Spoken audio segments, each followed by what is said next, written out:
My grandfather had always been a quiet man, someone whose strength and wisdom could never be underestimated. At first glance, you wouldn't think he was capable of anything extraordinary. He had a humble appearance, wearing simple clothes and a well-worn hat when he sat out on the porch in the afternoons. He had the kind of presence that didn't demand attention, but commanded respect. He had seen and experienced a lot in his lifetime, and I mean a lot. A decorated war hero, he had served in a time when bravery wasn't just a trait but a necessity. The stories he shared with me about his time in the military were the kind that stuck with you for life, the kind that made you appreciate the peace you had and understand the cost at which it came. He was known in our town not only for his service but for the quiet dignity he carried with him every day. Now, in his late 70s, he had earned the right to live his life at his own pace. Every morning, he would wake up and start his day with a cup of coffee on the porch. The sun would rise over the old neighborhood, and he'd greet the world in the way only someone who had been through the toughest of times could, calmly, with patience, and without complaint. He never asked for much, just peace, quiet, and to be left alone in the place he'd spent so many years making his home. But that all changed the day the HOA decided to interfere. It all started slowly. The HOA in our neighborhood had always been known for keeping things neat and orderly, and while I didn't always agree with some of their rules, they had never been this invasive before. At first, they focused on trivial things: no lawn ornaments allowed, no bright colors on your house. Even something as simple as a garden gnome in the front yard became a violation. But it wasn't until the neighborhood started seeing notices about safety issues that the tone of the HOA changed. The notices started piling up, warnings about improperly trimmed hedges or failing to comply with lawn height regulations, even though no one could remember anyone ever getting fined for it before. Then they started pushing even more unreasonable requests, fines for excessive noise during the day or for inappropriate decorations. At first, people just laughed it off. But as the weeks went by, it became clear that the HOA was tightening its grip on every part of our lives. My grandfather was one of the few in the neighborhood who didn't pay much attention to the letters or the meetings. He had lived there longer than most of the people in charge of the HOA. To him, this was his home, and no one was going to tell him how to live in it. But when the HOA sent out a letter about the common areas and mentioned the lake entrance, I knew it was only a matter of time before they started pushing further. They had begun talking about restructuring access to the lake, claiming that it was becoming a security issue, even though the lake had been a peaceful and open space for everyone to enjoy for decades. Little did I know, they were preparing to take drastic measures, and my grandfather's calm routine was about to be shattered in a way no one expected. For my grandfather, life was simple. Every day, he woke up early, made a pot of coffee, and spent a quiet hour on his porch, savoring the morning light and the cool breeze. The neighborhood was peaceful, and that was all he needed. Most of the time, he'd be alone, but it didn't bother him. He had his thoughts, his memories, and the small world of his yard, which he kept immaculately. He had planted every tree, every flower, and every bush in the yard himself, taking pride in the beauty he created. His neighbors would often stop by to chat, admire his garden, or ask for advice on their own lawns. He'd often tell me stories of his younger days, about the war and the comrades he had lost, about the battles he had fought, both on the front lines and in life. These stories were his legacy, and whenever he told them, there was a calmness in his voice that conveyed the hard-won peace he now enjoyed. Every afternoon, he would sit in his old wooden rocking chair on the porch, watching the kids play in their yards or greeting the few neighbors who were still outside. His peace was never disturbed, and I loved visiting him just to sit there, drinking iced tea and listening to the birds. Life was simple, and that's all he needed. There was no rush, no hurry, just him, his home, and his memories. But all of that was about to change, as the HOA's creeping influence began to breach the one place he had always considered his sanctuary. One afternoon, just as my grandfather was finishing his usual cup of coffee on the porch, two men in dark uniforms approached our house. They were wearing badges that looked official enough, but something about them felt off. They didn't have the typical warmth or politeness you'd expect from someone doing a community service. Instead, their expressions were cold, and their strides were purposeful. I watched from the window as they walked up the driveway and reached my grandfather, who had paused for a moment, clearly confused by their sudden appearance. The men introduced themselves as HOA enforcement officers, claiming that they had been dispatched to handle a violation on the property. My grandfather, always respectful but fiercely independent, asked what violation they were referring to. The enforcers quickly pointed out that the shrubbery along the front of the house had grown too wild, and it was in violation of the HOA's strict landscaping regulations. My grandfather, who had carefully tended to every plant and tree, was baffled. "A little overgrowth?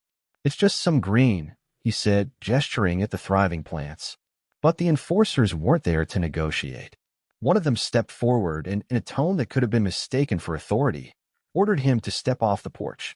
They claimed they had the right to fine him for this infraction, and that he had to comply with their instructions. The situation quickly escalated as the two men became more insistent. They tried to physically push my grandfather off the property, all the while acting like they had complete authority to do so. Their movements were deliberate and forceful. That's when I rushed outside, shocked and enraged by what I was witnessing. As the fake enforcers reached out to grab my grandfather, the shock on his face was clear. His once calm and peaceful demeanor shifted into confusion, then frustration. He was not a man easily intimidated, but in that moment, I saw him taken aback by the audacity of these strangers trying to manhandle him. "Excuse me," he said, his voice firm but still laced with confusion. "What is this about? I've lived here for decades, and I've never seen anything like this." The enforcers didn't answer him directly. Instead, they repeated their demands with increasing aggression. One of them roughly told him to step off the porch, while the other held out a clipboard, preparing to take notes or issue a fine. My grandfather's confusion deepened as he glanced at the clipboard. It wasn't official. It didn't even look legitimate. That's when he finally stood tall, planting his feet firmly on the ground. "I don't know who you think you are, but this is my property," my grandfather said, his voice becoming more authoritative with each word. "I fought for this country, and I won't have anyone tell me how to live in my own home. I've earned my peace." His words were calm, but his stance was unshakable. I could see the enforcers hesitate for a moment, clearly thrown off by his unyielding spirit. It was almost as if they had expected him to cave, but my grandfather wasn't about to let them push him around, especially not after everything he had been through. He took a step back from them, but only to better position himself between them and the door. My heart swelled with pride. He wasn't backing down. But that didn't stop them. One of the enforcers took a step closer, now trying to physically remove him from the property, and I could see the tension in my grandfather's face. I had been inside, busy with my own work, when I heard the commotion outside. The sounds of raised voices and my grandfather's calm but firm words immediately caught my attention. I rushed to the window, my heart sinking when I saw what was happening. The two men in dark uniforms were closing in on him, their hands on him as though they had every right to drag him off the property. My mind raced, and without a second thought, I bolted out the door. As I stepped onto the porch, the sight before me made my blood boil. My grandfather, who had fought in wars and spent his life building a peaceful home, was being accosted by these strangers. My first instinct was to yell, to demand an explanation, but I knew I needed to stay focused. "Hey, what do you think you're doing?" I shouted, my voice shaking with anger as I marched toward them. I was furious, but I was also trying to make sense of the situation. The two fake HOA enforcers turned toward me, surprise flashing in their eyes. One of them quickly stepped in front of my grandfather, trying to block me from getting too close.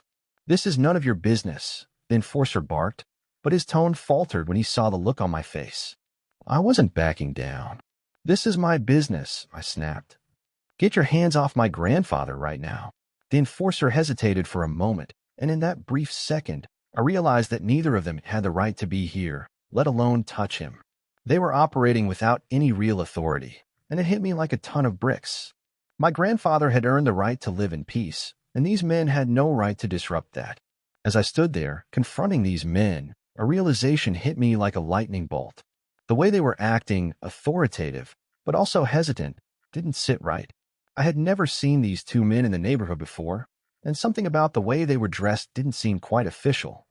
Their badges looked cheap, their uniforms were stiff and ill-fitting, and they carried no other identifying paperwork or credentials. I stepped closer to one of them, narrowing my eyes. "Where's your identification?" I asked, my voice sharp. The enforcer shifted uncomfortably. I'm with the HOA enforcement," he stammered, clearly flustered. "We've been assigned to handle these violations." "Violations?" I repeated incredulously. "What violation?" "You're saying my grandfather, a man who's lived here longer than you've been alive, is violating something." I could see the fake enforcers starting to lose their composure.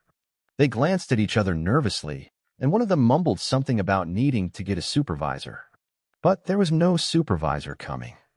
The more I pressed, the more it became clear that they were making it up as they went along. They didn't have the authority to do anything. They were just two men trying to play a role they had no right to. That's when I called their bluff. I stepped back and pulled out my phone, dialing the local police. The fake enforcers didn't know it yet, but I had a trick up my sleeve. My grandfather wasn't just any elderly man. He was a war hero, and his connections ran deep. When the police chief heard what was going on, he'd be here in a heartbeat. "Stay right where you are," I said, holding my phone up. "I'm calling the police. I'm going to make sure you two are properly identified." Their faces turned pale. They had been caught, and they knew it. As the tension built, I could see the anger and frustration in my grandfather's eyes, but something else was there too, calm confidence. In the midst of all this chaos, he stood tall, his posture unwavering despite his age. The fake enforcers were on edge, clearly unnerved by the fact that we weren't backing down. Suddenly, my grandfather spoke up, his voice steady but carrying a weight that only those who had lived through the hardest of times could truly understand. "I've served this country in ways you can't imagine," he said, his tone deepening with each word. "I didn't come back from war just to be dragged off my own property by two punks playing dress-up. You should have done your homework." The two enforcers faltered, not sure how to respond. They'd clearly underestimated him. They had assumed an old man in a rocking chair would be easy to intimidate, but they didn't know who they were dealing with. My grandfather continued, his voice calm but resolute. "I was a soldier, fought in battles where people died for what we call freedom. I did my duty, and I earned my right to be left alone in my own home. If you think you can walk in here and push me around, you're mistaken." I stood there in awe, watching my grandfather reclaim his dignity, even in the face of these fake enforcers. He wasn't just talking about his military service. He was talking about a lifetime of earning respect, of standing up for what's right. And the fake enforcers, who had probably expected some easy target, were now realizing they'd messed with the wrong person. One of the enforcers shifted uneasily, looking down at the ground, while the other tried to compose himself. But they both knew it was over. They had no power here, and my grandfather had just made that crystal clear. Just as the fake enforcers began to shrink under my grandfather's words, the sound of a police siren echoed down the street. I had kept my phone in my hand, watching them closely while making the call. The sight of the flashing red and blue lights coming down the street brought a sudden sense of relief. The enforcers, now visibly nervous, glanced up, realizing that their act was about to be exposed. The real police car rolled to a stop just in front of our house, and two uniformed officers stepped out. One was Officer Daniels, a familiar face. He had been the officer who helped us when we had a minor incident a few years back. The other officer, a younger woman, scanned the scene, quickly piecing together what had been happening. I stepped forward and pointed at the two fake enforcers. "These men are impersonating HOA enforcers. They don't have any authority, and they've been harassing my grandfather on his own property." Officer Daniels turned to the fake enforcers, his expression hardening. "I don't know what you two were trying to pull, but you need to step aside and show us your IDs. Now." The fake enforcers stood still for a moment, realizing that the game was up. One of them fumbled with his pocket, pulling out a crumpled ID that looked more like a fake prop than a legitimate badge. The other attempted to backpedal, clearly hoping to talk their way out of it, but it was no use. The officers were quick to take control of the situation. The younger officer immediately radioed for backup, while Officer Daniels questioned the two men, who were now visibly sweating under the pressure. The enforcers tried to claim they were just following orders from the HOA, but the officers weren't buying it. As they were detained, my grandfather stood quietly to the side, his hands folded. I could see the pride in his eyes, but also a deep sense of satisfaction. He had stood his ground, not just for himself, but for every homeowner who had ever been bullied by those in power. As Officer Daniels and his partner began to interrogate the two fake enforcers, the truth unraveled quickly. The enforcers, realizing their cover was blown, grew more agitated, but they had nowhere to run. Officer Daniels stepped forward, his voice stern. "You're not even registered as HOA personnel, are you?"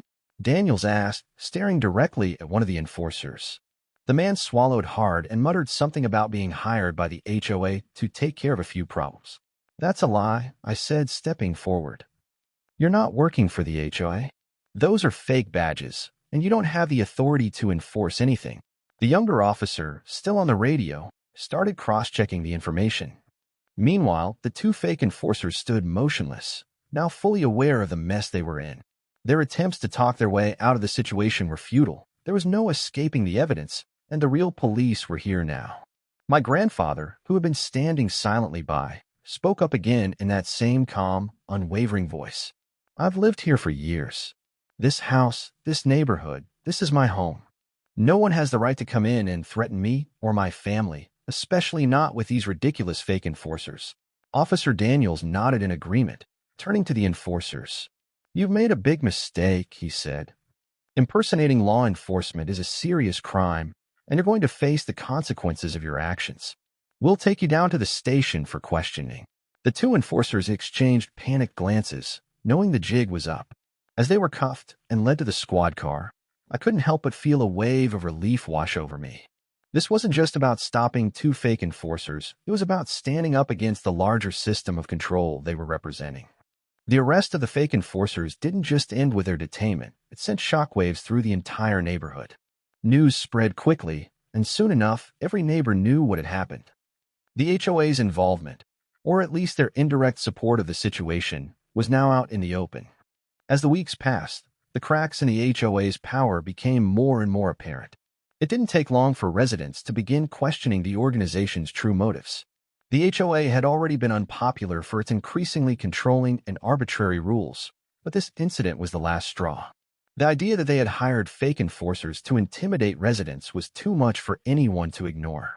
The HOA tried to distance itself from the debacle, with Karen, the president, offering vague statements about rogue individuals acting on their own. But people weren't buying it. The damage had been done. People began organizing against the HOA, demanding transparency, answers, and for some, a complete overhaul of the board. At the next HOA meeting, tensions were high. More residents showed up than ever before, and many of them were there to voice their anger. The once compliant neighborhood had turned into a vocal, unified group determined to hold the board accountable for their overreach. In the face of mounting pressure, Karen and a few other board members were forced to step down. It became clear that the HOA was no longer the governing force it once was.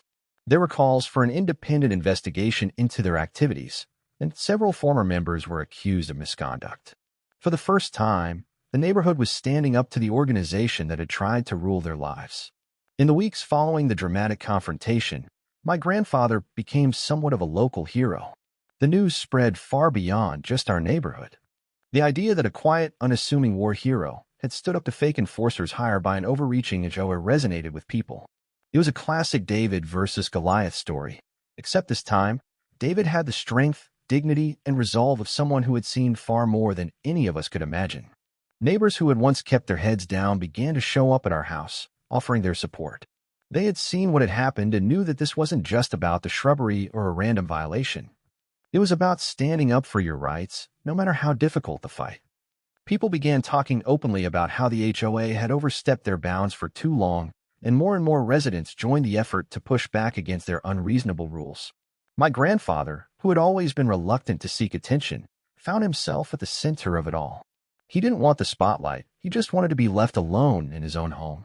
But in a strange turn of events, his simple act of resistance became a beacon of courage for others who had been too afraid to challenge the HOA before. One Saturday afternoon, as I sat with him on the porch, sipping iced tea, several of our neighbors came over to offer their support. One of them, an older woman named Mrs. Thompson, brought over a small gift, a framed photograph of the neighborhood, with a note that read, "Thank you for reminding us what it means to stand up for our homes. It's not about the fence or the shrubs or the rules," she told my grandfather. "It's about the principle. You showed us that we can fight back and win."